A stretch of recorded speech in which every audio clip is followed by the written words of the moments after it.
এই তোমালোকৰ পাঠটো শক্তিৰ উৎস এই শক্তি উৎস পাঠটোৰ ওপৰত আমি আলোচনা কৰিম। ইতিমধ্যে শক্তিৰ উৎস সম্পৰ্কে তোমালোকক কোৱা হৈছে।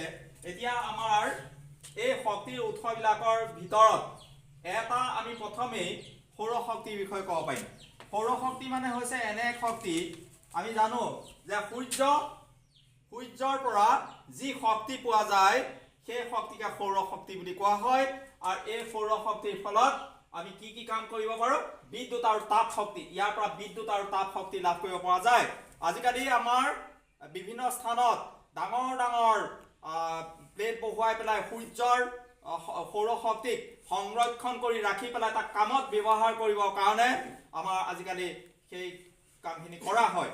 এতিয়া তাৰ ফলত আমি বিদ্যুৎ আৰু তাপ শক্তি লাভ কৰিব পাৰো। তাৰপিছত আহিলে পাৰমাণৱিক শক্তি। এই পাৰমাণৱিক শক্তিৰ ফলত আমাৰ বিপুল পৰিমাণৰ তাপ শক্তি লাভ কৰিব পাৰো।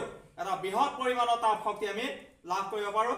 এই বৃহৎ পৰিমাণৰ তাপ শক্তি লাভ কৰাৰ ফলত আমাৰ প্ৰয়োজনীয়তাখিনি পূৰণ কৰিব পৰা যায়।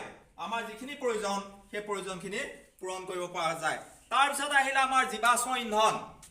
এই জীৱাশ্ম হৈছে ভূগৰ্ভৰ তলিত বহুত পুৰণি কালৰ কথা, এইবিলাক হাজাৰ বছৰ আগৰ কথা, যে পৃথিৱীখনৰ যেতিয়া সৃষ্টি হৈছিলে প্ৰথম পানীৰ সৃষ্টি হৈ পেলাই তাত পানীতে প্ৰথম জীৱৰ সৃষ্টি হ'ল। এই জীৱবিলাক যে সৃষ্টি হৈ লাহে লাহে সিহঁতি কৰ্ম বিৱৰ্তনৰ ফলত সিহঁতৰ এটা অৱস্থাৰ পৰিৱৰ্তন ঘটিল। সেই মাছৰ বা জলচৰ সেই প্ৰাণীবিলাক লাহে লাহে ওপৰলৈ উঠিবলৈ শিকিলে। কিছুমান চৰাই হ'ল, কিছুমান স্থলচৰ প্ৰাণীৰ সৃষ্টি হ'ল, ইত্যাদি ইত্যাদি। এই সৃষ্টি হোৱাৰ পিছত মাজে মাজে কিন্তু পৃথিৱীখনত বিভিন্ন ধৰণৰ প্ৰাকৃতিক দুৰ্যোগ সংঘটিত হৈছিল, যেনে ভূমিকম্প, আগ্নেয়গিৰি ইত্যাদি। যিহেতু পৃথিৱীৰ ভিতৰিভাগ বৰ্তমানলৈকে যেতিয়া গৰমেই হৈ আছে, আমি জানো যে পৃথিৱীৰ ভূগৰ্ভৰ ভিতৰ ভাগ এতিয়াও উত্তপ্ত হৈ আছে। আৰু সেই উত্তপ্ত জলীয় বাষ্পখিনিৰ কাৰণেই কেতিয়াবা মাজে মাজে ভূমিকম্পৰ সৃষ্টি হৈ থাকে। অতীজতে তাৰ পৰিমাণ বেছি আছিল আৰু যাৰ ফলত আগ্নেয়গিৰিৰ সৃষ্টি হৈছিল। ভিতৰৰ পৰা একদম গলিত লাভা বুলি কোৱা হয় পদাৰ্থবিলাক, উত্তপ্ত গলিত পদাৰ্থবিলাক ওলাই গুচি আহিছিল। এটা বৃহৎ অঞ্চল, সেই উত্তপ্ত পদাৰ্থখিনি এটা বৃহৎ অঞ্চলত থকা জীৱ, প্ৰাণী, উদ্ভিদ সকলোৰে ওপৰতে চানি ধৰিছিলে। আমাৰ ওপৰতো যদি এনেকৈ চানি ধৰে আমি মৰি যাম নাই লগালগ। তাত থকা গছ গছনি যিমানবিলাক আছিল সকলোবিলাক সেই জীৱাশ্ম হেৰিৰ তলত, গলিত পদাৰ্থখিনিৰ তলত সোমাই পৰিল। আৰু লাহে লাহে ওপৰ ভাগ ঠাণ্ডা হ'ল, তাত আকৌ নতুন জীৱৰ সৃষ্টি হ'ল।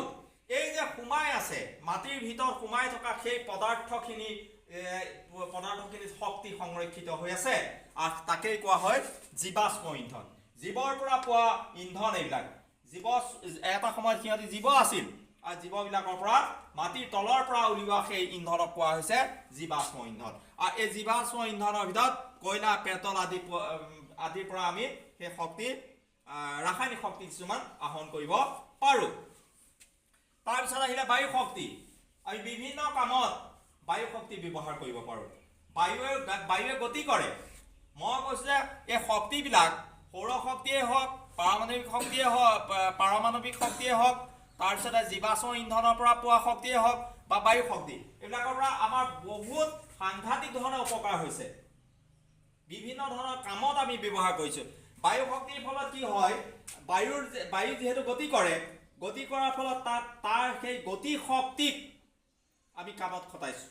আৰু তাৰ ফলত কি হৈছে, বিদ্যুৎ উৎপাদন, আমাৰ যি বৰ্তমানৰ যি বিদ্যুতৰ নাটনি, বিদ্যুতৰ চাহিদা যিহেতু লাহে লাহে যথেষ্ট পৰিমাণে বিদ্যুতৰ প্ৰয়োজনীয়তা বাঢ়ি গৈছে। আৰু সেইকাৰণে আমাৰ এই ক্ষেত্ৰত আমাৰ এই বিদ্যুৎ শক্তিৰ বাবে আমি বায়ু শক্তিক ব্যৱহাৰ কৰিব পাৰো। গতিকে এই আটাইবিলাক কাম আমাৰ এই শক্তিৰ উৎসসমূহৰ বিষয়ে আমি অধ্যয়ন কৰোঁতে এই আটাইকেইটা কথা আমাৰ সন্নিৱিষ্ট আছে বা বুজি ল'ব লাগিব। আৰু ইয়াৰ ওপৰত ধাৰণা আয়ত্ত কৰি আমি পৰীক্ষাত গৈ পেলাই অহা প্ৰশ্নৰ উত্তৰ আমি কিন্তু লিখিব পাৰিব লাগিব। ধাৰণাটো মূল কথাখিনি আমি আয়ত্ত কৰি লোৱাৰ পিছত আমি তাৰ পিছতহে পৰৱৰ্তী সময়ত প্ৰশ্নৰ উত্তৰ দিব পাৰিম